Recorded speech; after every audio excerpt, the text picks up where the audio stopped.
राम भद्राचार्य के जो वचन हैं, जो उनके शब्द हैं, वो शायद एक अशिक्षित आदमी भी नहीं बोलेगा। 22 भाषाओं की बात क्या उन्होंने 22 भाषाओं में नीचता शब्द ही सीखा है, अज्ञानता ही सीखी है? क्या उन्होंने जातिवादिता ही सीखी है? आखिर राम भद्राचार्य जी कपड़ों से संत हैं या मन से संत हैं? तो राम भद्राचार्य ने शायद कपड़ों का रंग बदल रखा है, लेकिन उनके मन के रंग में अभी भी मनुवाद है। एक साइकोलॉजिकल वॉरफेयर है। इस साइकोलॉजिकल वॉरफेयर का एक हिस्सा है जो राम भद्राचार्य जी प्ले कर रहे हैं। आजकल मोदी साहब कहे है वसुधैव कुटुंबकम। अरे ये जो बयान है राम भद्राचार्य के, ये तो मोदी के स्लोगन के खिलाफ है कि आपका जो चित्त है वो उदार नहीं है, आप एक दूसरे को ऊंचा और नीचा, छोटा और बड़ा कह रहे हो, भारत की विविधता है उसके खिलाफ है। तो ये वो संत हैं जो भारत को एक विघटन के कागार पे ले जाना चाहते हैं। अरे भाई, राम भद्राचार्य जैसे विचार हैं तभी तो रिजर्वेशन है, क्योंकि भेदभाव आपके मन में भरा हुआ है। और राम भद्राचार्य जी को शायद नहीं पता कि ब्राह्मण क्या है, वो खुद को ब्राह्मण कहते हैं।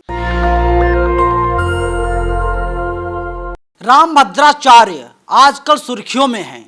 वो किस तरीके से दलितों को अपमानित कर रहे हैं, उनका बयान जो सामने आया है हम दोहरा नहीं सकते, लेकिन पूरे देश में घमासान मचा हुआ है। बहुजन समाज के लोग सवाल पूछ रहे हैं, लेकिन इस राम भद्राचार्य के ऊपर कोई कार्रवाई नहीं हो रही है। मेरे साथ है भंते दीपांकर जी। कैसे देखते हैं राम भद्राचार्य के बयान को? देखिए, भारतीय संस्कृति जो है वो एक, उसमें साधु संतों का एक बहुत बड़ा रोल है, जो अध्यात्म की संस्कृति है। और बेसिकली जो भगवाधारी लोग हैं उसमें तो भगवान बुद्ध और महावीर की आई हुई परंपरा है। भारतीय संस्कृति में कहा जाता है कि जाति ना पूछो साधु की, पूछ लीजिए ज्ञान, मोल करो तलवार का, पड़ा रहें दो म्यान। मुझे समझ में नहीं आ रहा है कि ऐसे व्यक्ति, राम भद्राचार्य जैसे लोग जो भगवा पहन करके, एक धर्मगुरु हो करके और प्रधानमंत्री जी के भी बहुत नज़दीक हैं, वो जातिवाद की बात क्यों करते हैं? और जो उनका नया बयान आया है कि जो राम को नहीं मानता वो चमार और नीच है, ये क्या कहना चाहते हैं? मुझे समझ में नहीं आता कि राम भद्राचार्य ने किन भारतीय ग्रंथों का अध्ययन किया है, क्या वे संत हैं या नहीं हैं। बताया जाता है कि उनको 22 भाषाओं का ज्ञान है। अब तक 80 से ज्यादा ग्रंथ लिख चुके हैं। अगर उन्होंने बोला है तो कुछ सोच समझ कर ही बोला होगा। देखिए, जहाँ तक मैं जानता हूँ कि मुझे खैर व्यक्तिगत बात नहीं करनी चाहिए, जब वो 2 मास के थे तो उन्होंने अपनी आँखों की, जो प्रभु राम की कृपा से या अकृपा से, उन्होंने अपनी आँख की रोशनी खो दी। उन्हें ब्रेल लिपि भी नहीं आती है। अब उन्होंने उन भाषाओं को जो सीखा और उसके अर्थों को कैसे समझा, शायद वो नहीं जानते कि चमार शब्द का अर्थ क्या है, जो चमार को नीचता से जोड़ रहे हैं। उन्हें नहीं पता कि जो हमारे बौद्ध परंपरा के अंतिम बौद्ध भिक्षु संत रविदास ने कहा है, जाति ओछी पाती ओछी, ओछा जन्म हमारा, राजा राम की सेवा ना कीन्ही, कह रविदास चमारा। अगर हम बौद्ध परंपरा के अंतिम संत रविदास महाराज जी की बातों को उठा करके देखते हैं तो चमार समाज ने कभी भी राजा राम की सेवा नहीं करी है। और आज अगर राम भद्राचार्य जी ये कह रहे हैं तो भारत के अंदर जो विविधता की, पूजा में जो विविधता की बातें हैं उसके खिलाफ बोल रहे हैं। वो कोई व्यक्ति शिव को मानने वाला हो सकता है, कोई गौरी को मानने वाला हो सकता है, कोई जैन धर्म का अनुयायी हो सकता है, कोई बुद्ध का अनुयायी हो सकता है। जो राम को पूजते हैं उनके लिए राम प्रिय हैं, जो शिव को पूजते हैं उनके लिए शिव प्रिय हैं। लेकिन राम भद्राचार्य के जो वचन हैं, जो उनके शब्द हैं, वो शायद एक अशिक्षित आदमी भी नहीं बोलेगा। 22 भाषाओं की बात क्या उन्होंने 22 भाषाओं में नीचता शब्द ही सीखा है? क्या 22 भाषाओं में अज्ञानता ही सीखी है? अगर वो सहिष्णुता की बात करे, भारत के विविधता की बात करे, क्या उन्होंने जातिवादिता ही सीखी है? आखिर राम भद्राचार्य जी कपड़ों से संत हैं या मन से संत हैं? आप बताइए। उनकी भाषा से तो मुझे यही लगता है कि हमारे, वो भी उत्तर प्रदेश के रहने वाले और मैं भी हूँ, और हमारे यूपी में एक बात कही जाती है कि कपड़ा हो रंगौला जोगी, मनवा ना रंगौला जोगी, रंगौला जोगी कपड़ा। तो राम भद्राचार्य ने शायद कपड़ों का रंग बदल रखा है, लेकिन उनके मन के रंग में अभी भी मनुवाद है। लेकिन उन्हें पता है कि वो बहुजनों को, दलितों को, आदिवासियों को पिछड़ों गाली देंगे, कुछ होने वाला नहीं, कोई बाल बांका नहीं कर पाएगा। उनका बयान कुछ समय पहले आया था, मरे मुलायम कांशी राम, प्रेम से बोलो जय श्री राम। ये जो उनके खिलाफ कुछ नहीं होता है, इसका सबसे बड़ा कारण बहुजन लोग हैं कि बहुजन लोग बाबा साहब के आंदोलन को नहीं समझ पा रहे हैं। बाबा साहब ने कहा था कि हमारा जो आंदोलन है to reclaim the lost dignity, जो हमारा स्वाभिमान है और सम्मान है, हमें उसको प्राप्त करना है। आज अगर अंबेडकरवादी संत, विशेषकर पंजाब में रहने वाले हमारे जो रविदासी संत हैं, जो चमार नाम से जाने जाते हैं, उनको खड़ा होना चाहिए कि आखिर हमें नीच कहा जा रहा है। ये मानसिक विकृति जो राम भद्राचार्य की है, उसमें एक परिवर्तन आना चाहिए। और यदि बहुजन लोग एकत्रित नहीं होंगे तो इस तरह के अत्याचार, इस तरह के अटैक उनके ऊपर किए जाएंगे। एक साइकोलॉजिकल वॉरफेयर है, इस साइकोलॉजिकल वॉरफेयर का एक हिस्सा है जो राम भद्राचार्य जी प्ले कर रहे हैं। आप कह रहे हैं कि असली संत नहीं लगते, कि जगत गुरु हैं राम भद्राचार्य, तो जगत गुरु कैसे बन गए?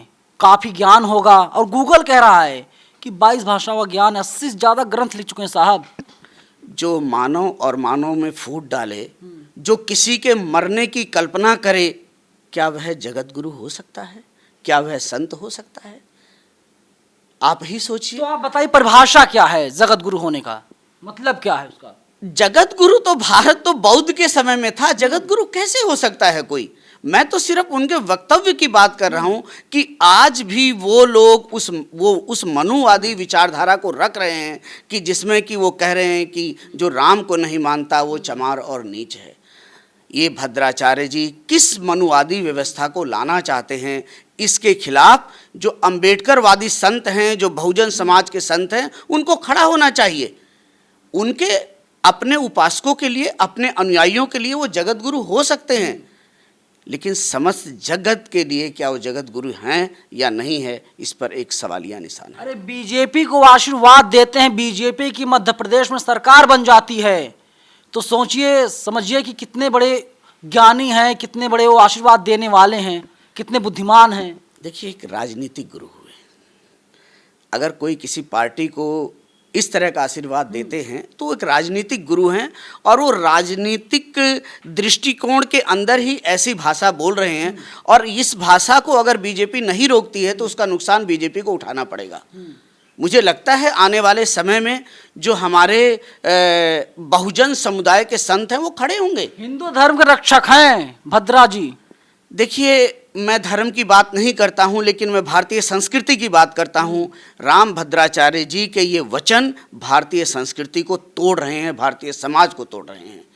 क्या कोई बहुजन समाज का नेता या कोई बौद्ध भिक्षु इस तरीके का बयान दे सकता मनुवादियों के खिलाफ?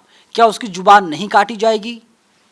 बौद्ध भिक्षु क्या, भारतीय संस्कृति के अंदर जितने भी धर्म हैं, किसी भी धर्म का अनुयायी इस तरह का बयान नहीं दे सकता है, यदि वह संत है, यदि वह धार्मिक पुरुष है। परमहंस को लेकर क्या ख्याल है आपका? देखिए, जो राजनीतिक वस्त्रों से ढके हुए लोग हैं, शायद उनको एक स्क्रिप्ट दी जाती है और उन स्क्रिप्ट को बोलते हैं। ये सभी लोग एक कैटेगरी के लोग हैं जो मानव में भेद पैदा करते हैं। भारतीय सभ्यता तो ये कहती है, अभी जो एक आजकल मोदी साहब का ये है वसुधैव कुटुंबकम, उसको पूरा देखो। अयंग निज परो वेति गणना लघु चेतसाम उदार चरिता नांग तु वसुधैव कुटुंबकम।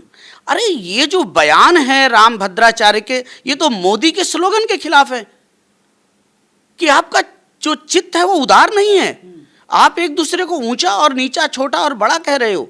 भारत की विविधता है उसके खिलाफ है, जो वैष्णव और शैविज्म है उसके खिलाफ है, बौद्धों के खिलाफ है। तो ये वो संत हैं जो भारत को एक विघटन के कागार पे ले जाना चाहते हैं, भारतीय संस्कृति के अंदर वैमनस्य पैदा करना चाहते हैं। इसके खिलाफ बहुजनों को खड़ा होना चाहिए, क्योंकि वही आंदोलन है जो बाबा साहब ने चलाया कि इस तरह के कुत्सित विचारों को भारतीय संस्कृति में कहीं भी जगह नहीं होनी चाहिए। ऐसे व्यक्ति को सामाजिक रूप के साथ साथ संवैधानिक रूप से भी दंडित किया जाना चाहिए, क्योंकि जो एट्रोसिटीज एक्ट है 1989 में बना, वो इस तरह से विचारों के खिलाफ बना। जो लोग कहते हैं कि जातिवाद नहीं है, इन चीजों को खत्म कर दो, अरे भाई राम भद्राचार्य जैसे विचार हैं तभी तो रिजर्वेशन है। जब तक रामभद्राचार्य जैसे विचार रखने वाले लोग इस भारत में जीवित हैं तब तक रिजर्वेशन रहना चाहिए, क्योंकि भेदभाव आपके मन में भरा हुआ है। और रामभद्राचार्य जी को शायद नहीं पता कि ब्राह्मण क्या है, वो खुद को ब्राह्मण कहते हैं। मैं कहता हूँ रामभद्राचार्य जी धम्मपद को उठा करके पढ़ लो। रामभद्राचार्य को शायद नहीं पता कि भारतीय संस्कृति में 12वीं शताब्दी तक नालंदा चलती थी। जिस शंकराचार्य की बात आप करते हो वो शंकराचार्य एक छद्म बौद्ध कहलाते थे। उनके गुरु जो कुमारिल भट्ट थे वो उन्होंने जा करके नालंदा में अध्ययन किया था। और ये जो वस्त्र भगवा है आप लोग पहनते हो, ये वस्त्र बुद्ध की देन है। इस भारतीय संस्कृति में 2 ही महान पुरुष हुए हैं, बहुत महान। एक हैं बुद्ध और दूसरे हैं महावीर। बुद्ध के भगवा वस्त्र थे, महावीर जो थे वो उनके पास कोई वस्त्र नहीं थे, दिगंबरी थे। एक ने करुणा का संदेश दिया और एक ने अहिंसा का संदेश दिया। रामभद्राचार्य जी साधु बनो, साधुता क्या होती है सीखो। कपड़े को मत रंगाओ, मन को रंगाओ, मन को बदलो। भारत की भारतीयता को जीवित रहने दो। जिस हिंदू संस्कृति की आप बात करते हैं उस हिंदू संस्कृति के मर्म को समझो। हिंदू वो होता है जो उदारवादी है, हिंदू वो होता है जिसके अंदर दया है, करुणा है, मैत्री है, मुदिता है, उपेक्षा है। हिंदू एक संस्कृति का नाम हो सकता है, लेकिन आप जैसे लोग विघटन पैदा कर रहे हैं। आप कह रहे हैं कि भारतीय जनता पार्टी को नुकसान हो सकता है, बीजेपी के लिए विनाशक के तौर पर साबित हो सकते हैं, लेकिन बीजेपी की तमाम नेता रामभद्राचार्य के विचारों को, रामभद्राचार्य के बयान को आगे बढ़ाने का काम कर रहे हैं।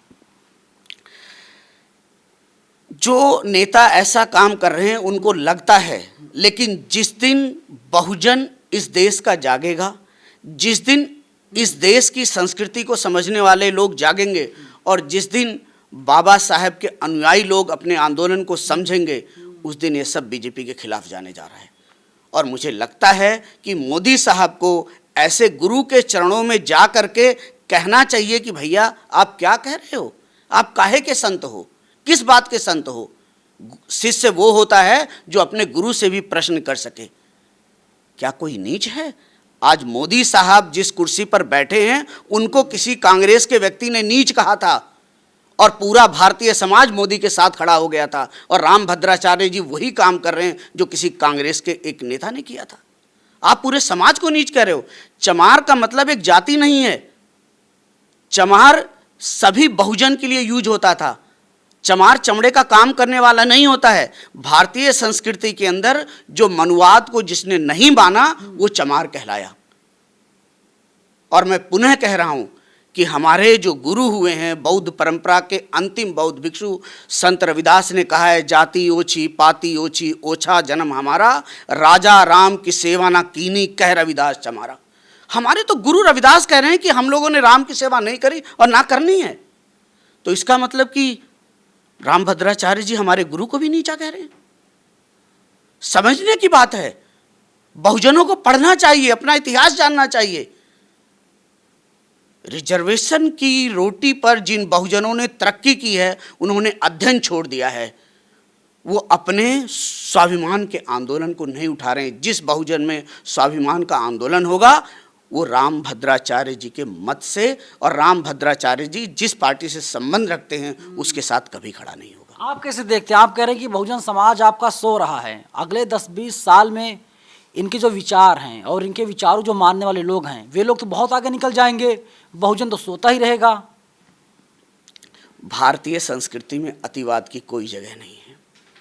आज जगह जगह से आवाज़ें उठ रही हैं और आप देखेंगे कि रामभद्राचार्य जैसे लोग अपने आप परिवर्तित होंगे या उन्हें भारतीय समाज परिवर्तित करेगा। बुद्ध के टाइम में अंगुलीमाल जैसे व्यक्ति हुए, लेकिन जब उन्हें सद्बुद्धि आई वो बदले। मैं रामभद्राचार्य जी की आंखें तो नहीं खोल सकता हूँ, लेकिन मैं ये कह सकता हूँ कि रामभद्राचार्य जी ब्रेल लिपि सीख करके खुद पढ़ना सीखे कि लिखा क्या है। उनका एक स्क्राइबर उनको पढ़ाता है।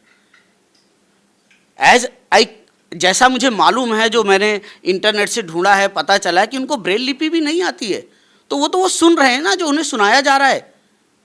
रामभद्राचार्य जी, काश प्रभु राम ने आपकी आंखें ना छीनी होती तो आप भारत की विविधता में जो सुंदरता है उसको देख सकते। आप ऐसे वचन नहीं कहते। लेकिन तमाम लोग कह रहे हैं कि रामभद्राचार्य आंख से अंधे नहीं हैं, बल्कि दिमाग से अंधे हो चुके हैं। उनको कुछ समझ में नहीं आ रहा है, जो मन में आता है उलूल जुलूल वही बक देते हैं, वही जुबान से निकाल देते हैं।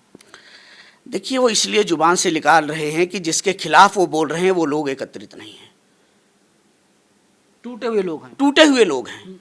अगर ये लोग बाबा साहेब के बताए हुए रास्ते पर आज एकत्रित हो जाएं, मान्यवर काशीराम ने जो एक बात कही, मिले मुलायम काशीराम, हवा में उड़ गए जय श्री राम।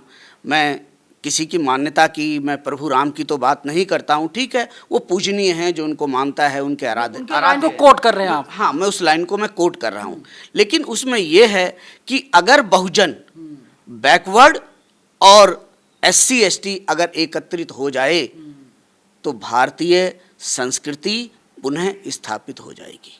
चलिए, अगर बहुजन एकजुट हो जाए तो भारतीय संस्कृति जो है वो पुनः से स्थापित हो जाएगी। और तमाम लोग सोशल मीडिया पर साफ तौर पर यही लिख रहे हैं कि रामभद्राचार्य की आंखें तो नहीं हैं, लेकिन उनका जो दिमाग है वो भी सही तरीके से काम नहीं कर रहा है। और भारतीय जनता पार्टी के तमाम नेता रामभद्राचार्य के पास जाते हैं, आशीर्वाद लेते हैं, लेकिन आप सोचिए कि जिस व्यक्ति के दिमाग में इतनी गंदगी भरी हो, वो व्यक्ति आशीर्वाद क्या देगा? और जो उसके आसपास बैठने वाले उठने वाले लोग हैं, वे लोग क्या सोचते होंगे बहुजनों के बारे में? कमेंट बॉक्स में आप लोग हमें अपनी राय जरूर बताइएगा। कैमरा पर्सन आशीष के साथ मैं नवीन कुमार नंदन, नेशनल दस्तक, दिल्ली।